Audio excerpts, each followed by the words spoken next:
అనేది ప్రసక్తి లేదు. మా మా ఇంట్లోంచి బయటికి రాలేదు సార్ మేము ఎప్పుడు. మా కర్మను మేము ఉండరు. ఒకళ్ళు మా ఇంట్లో ఇప్పుడు బయటకు వచ్చాం కానీ ఈ మధ్య మా ఆవిడతోనే బయటకు గొడవలు పడ్డాం కానీ ఇంకేమీ లేదండి. మా గొడవలు ఆడే మనుషులు కావంటారు. మా కర్మను మేము ఉండరు ఇంట్లో. అంటే డబ్బుల కోసం ఇదంతా చేస్తానని చెప్పి మాట వినిపిస్తోంది. చిన్నప్పుడు ఏమైనా డబ్బుల కోసం పేచి పెట్టేవాడా, లేకపోతే మీరెంతో పాకెట్ మనీ ఇస్తే దాంతో అడ్జస్ట్ అయిపోయేవాడా? నేను పాకెట్ మనీ ఒకటి ఇచ్చాడు కదా సార్. వాళ్ళకి ఏదైనా అడిగితే ఇవ్వకపోతే అప్పుడు అలా ఇబ్బంది పడతారు. అవును, పుస్తకాలు వెయిట్కి వాటికి పెన్నులకి ఏది అడిగితే అది ఇచ్చేవాడిని. ఓకే, ఇవ్వడమే కాదు వాళ్ళకి కొంత క్యాష్ 10,000 లోన్ పెట్టి తెచ్చి ఒక దగ్గర పెట్టేవాడిని. ఓ బుక్ పెన్ను పెట్టి డబ్బులు పెట్టేవాడిని. ప్రతిసారి నన్ను అడగక్కర్లేదు, మీరు వాడుకోండి డబ్బులు, నన్ను అడగక్కర్లేదు, మీరు అక్కడ బుక్ లో రాయండి అని రానివ్వండి. అదే నేను నెల రోజులకు ఒకసారి బుక్ అంతా చూసేవాడిని. ఆ డబ్బులు చూసేవాడిని, బుక్ లెక్క చూసేవాడిని, సరిపోయేవి. మీరు ఇబ్బంది పడక్కర్లేదు. ఏ పుస్తకం కావాలన్నా మీకు ఖర్చుకి కావాలన్నా 2-3 అప్పుడులో 2-3 కదా, ఒక 2-3 5 కావాలంటే తీసుకోండి. మీరు ఇబ్బంది అందరి పిల్లలు కొనుక్కుంటే మీరు సూర్యమని చూడకండి, కొనుక్కోండి. కానీ మీరు అబద్ధాలు ఆడక్కర్లేదు, డబ్బులకి ఇబ్బంది పడక్కర్లేదు. అందులో డబ్బులు తీసుకోండి, వాడుకోండి, అక్కడ రాయండి అని అలామాట. బుక్ పెన్ను దగ్గర పెట్టేవాడిని.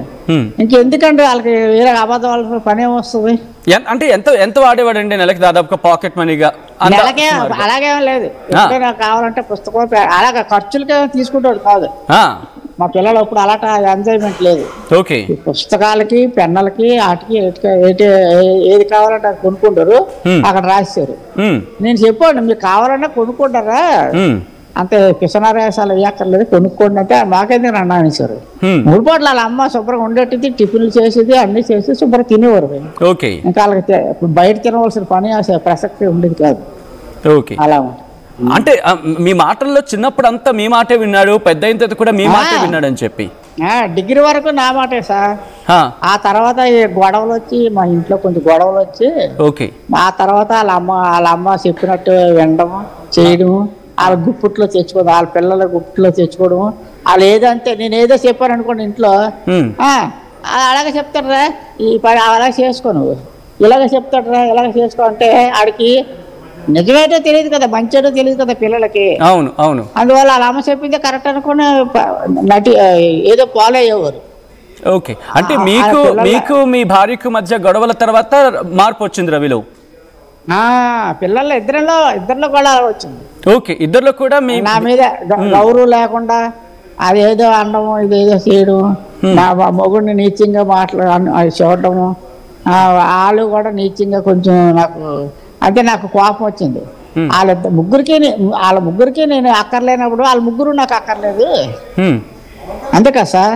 వాళ్ళ ముగ్గురికి నేను అక్కర్లేదు, మరి వాళ్ళ ముగ్గురికి అక్కర్లేనప్పుడు ఆ ముగ్గురు నాకు అక్కర్లేదు. ఏమనేవాడు అండి? అంటే ఆ సర్టెన్ టైం తర్వాత మీతో ఏటన్నాడు? ఏటన్నాడు కాదు, మనతో ఏదో ఆడ పని ఆడు చూసుకుంటాడు. నేనేమన్నా గొడవలో లేవు, ప్రేమలో లేవు సార్. ఎవడ పని ఇంట్లో ఉండేవారు కానీ పిల్లమ మొగుళ్ళ ఉండేవారు కాదు. అదే మనిషి ఆడ మనిషి, నేను మగుళ్ళగే. నేను మనిషిని కాదా, మగవాడిని కాదా? మీరు అన్నీ చెప్పుకుంటాము, చెప్పండి. నేను మనిషినే కదా, మగవాడిని కదా. భార్యాభర్తల బంధం ఉండదు కాదు, చెప్పుకుంటారు సార్. అంటే మీరు అన్నట్టుగా మీ మాటల్లో మీకు మీ భార్యకు మధ్య గొడవలు వచ్చిన తర్వాత రవి మారాడు అంటున్నారు కదా, ఏంటి ఆ గొడవ కారణం ఏంటో తెలుసుకోవచ్చా? అది పెద్ద గొడవ కాదండి. మాకు ఎడ్డమంతా తిడ్డమంతా వడ్డాము, అవన్నీ మా పెద్దలకు చెప్పాను నేను. చెప్తే దానికి కోపం వచ్చింది. అవన్నీ నువ్వు చెప్తావా పెద్దలకి, మీ తగుబెట్టి మనిషి చెప్తావా అని కోపం వచ్చింది దానికి. కోపం వచ్చి అలా పుణ్యానికే కోర్టు ఎక్కింది ఆవిడ. దేనికి ఎక్కింది కోర్టు? పెద్ద మనుషులు కూడా అన్నారు కోర్టు ఎందుకు ఎక్కింది, ఏడు చెప్తుంది కోర్టులోనని. ఈలోగా చెక్కిసింది. నేను చచ్చిపోతాను అనుకుని వెళ్ళిపోయింది, పిల్లలతో చచ్చిపోతాను అనుకుని చెప్పి వెళ్ళిపోయింది. అంతే. అప్పుడు నేను ఏం చేశానంటే కోర్టుకి డైవర్స్ చేశాను. కోర్టు వాళ్ళు నాకు డైవర్స్ ఇచ్చేసారు. మరి రేపు పొద్దున్న ఆఫీసులో రిటైర్ అయిపోతే అక్కడ అబ్జెక్షన్ పెడతారు, మీ భార్య ఏటైందని. అందుగురించి అబ్జెక్షన్ పెట్టకుండా నేను ముందే అక్కడ అన్ని సబ్మిట్ చేసేసాను. ఓకే, మనకి ఎటువంటి అబ్జెక్షన్ పెట్టలేదు. రిటైర్ అయినప్పుడు అన్ని ఓకే చేసేసారు. లేకపోతే అక్కడ కుర్రెట్టేస్తారు కదా ఆఫీసర్లు. ఓకే, సో అప్పటి నుంచి రవి మీకు దూరం అవుతూ వచ్చాడండి సార్? అప్పటి నుంచి రవి మీకు దూరం అవుతూ వచ్చాడా? అప్పుడే వెళ్ళిపోయాడు. అదే టైంలో ఆడు వెళ్ళిపోయాడు. ఆకలితో ఆవిడ అలాగే వెళ్ళిపోతే, నేను ఇలాగ వెళ్ళిపోతే, నేను ఇంకో దగ్గర ఇల్లు తీసుకొని నేను ఉన్నాను ఇలాగమాట. మనుషు రకంగా అయిపోయాం. అయిపోతే ఆ ఇంట్లో అలా ఉండి ఆకలితో ఉండి ఒకసారి సూసైడ్ చేసుకుందాం అనుకున్నాడట. చెప్పాడు ఒకసారి. ఓకే, సూసైడ్ చేసుకుందాం అనుకున్నాను. మరి అలా అయింది నా పరిస్థితి. ఆకలితో అన్నాలు ఉంటాను. అప్పుడు వెళ్ళిపోయిన హైదరాబాద్ అన్నాడు అప్పుడులో. అయితే హైదరాబాద్ వెళ్ళిపోయాడు. ఎవరిని పట్టుకుని వెళ్ళిపోయాడు? ఫ్రెండ్స్ ఉంటారు కదండి. అవును, అలా వెళ్ళిపోయి అక్కడ కూడా హైదరాబాద్తో కూడా ఆకలితో పని నేర్చుకుంటాం. ఎవరిని పట్టుకుంటో ఎలా నేర్చుకుంటో అవన్నీ మనకు తెలుతాం. కానీ మొత్తం మీద ఆకలితో కసిగా పని చేసుకుంటాం. చేసుకున్నాడు. తర్వాత నాకు ఎక్కడ ఉన్నాడో కూడా తెలియదు. ఈ ఊర్లో ఇంకొక అతను ఉన్నాడు. వాళ్ళ కొడుకు హైదరాబాద్ లో ఉన్నాడు. పలానాడు అక్కడే ఉన్నాడట. మీ అబ్బాయి మా చెప్పాడు అనమాట. అక్కడే ఉన్నాడట. అక్కడ ఉన్నాడా హైదరాబాద్ లో అనుకున్నాను. ఫోన్లో ఎక్కడెక్కడ బతకని అనుకున్నాను. అలాగా కొంచెం అలాగాడు ఆడ కాలు బతకడం నేర్చుకున్నాడు. ఆ తర్వాత పెళ్లి చేయవలసి వచ్చాడు. నేను సంబంధాలు చూసాడు. నేను ఫోటోలు అయితే తీస్తే చూసాడు కూడా కాదాడు. అంతకుముందు దానికన్నా ముందు ఇంటికి తేగానే మా గుంట ఒకటి ఉంది మా పిల్ల.